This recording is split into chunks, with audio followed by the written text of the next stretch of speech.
I really love this poem for many different reasons. I saw it for the first time on the Poetry Foundation's website when I was just searching for new poems.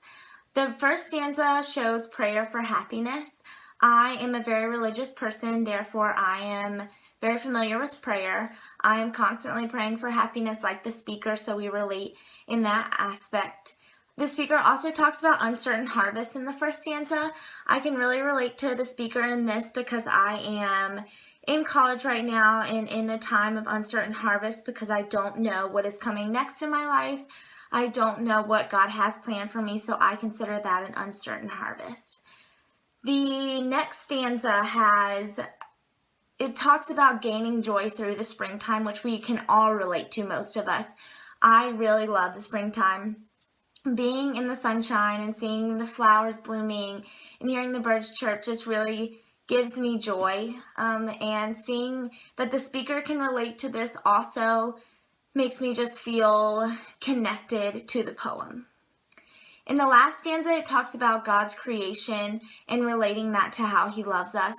I just really like to go sit outside, look at the beauty of the world, and just see how God loves me. I look at the flowers, I look at the trees, I listen to the birds chirp, and I just sit there and listen to all of that and see all of this and relate that to how God loves me, and just looking at other human beings and seeing how He has put different people in my life and different creatures and different creations, and just seeing how He loves me.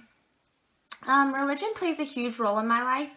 I'm actually a wildlife leader, which I'm placed up in Floyd County. I work with middle school students, 5th grade through 7th grade. I'm at the school about 6 hours a week. I hang out with them outside of school, just spread the gospel to them, mentor them, help them with issues in their life, family issues, school issues, friend issues. I just mentor them, help them in their walk with God, help them meet Christ, help them with any other issues that they have, and it's great. So I have a community of religious friends, and we try to reach out not only to our middle school friends, but also to other friends that don't know Christ or other people on campus that might not know Christ. The meter of this poem is iambic pentameter. It plays a huge role in the sound of the poem and the overall flow of the poem. Robert Frost uses the rhyme scheme as a technique to help the reader connect with the speaker in this poem. The rhyme scheme is AA, BB, CC, and goes all the way down through HH.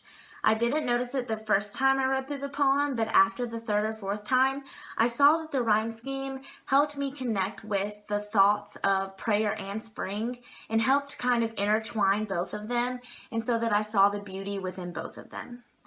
Robert Frost is very famous for using imagery in his poems, and as we see in this poem, imagery is used throughout the whole entire thing in many different ways. There's also figurative language and different types used all throughout this poem. There is hyperbole, onomatopoeia, metaphor, and simile used throughout, and all of these help liven up the poem and connect prayer and spring and help the reader feel in the poem and help the reader be connected with the speaker. Prayer in the Spring by Robert Frost. Oh, give us pleasure in the flowers today, and give us not to think so far away. As the uncertain harvest keep us here, all simply in the springing of the year. Oh, give us pleasure in the orchard white, like nothing else by day, like ghosts by night. And make us happy in the happy bees, the swarm dilating round the perfect trees. And make us happy in the darting bird that's suddenly above the bees and herd. The meteor that thrusts in with kneading bill, and off a blossom in mid-air stands still.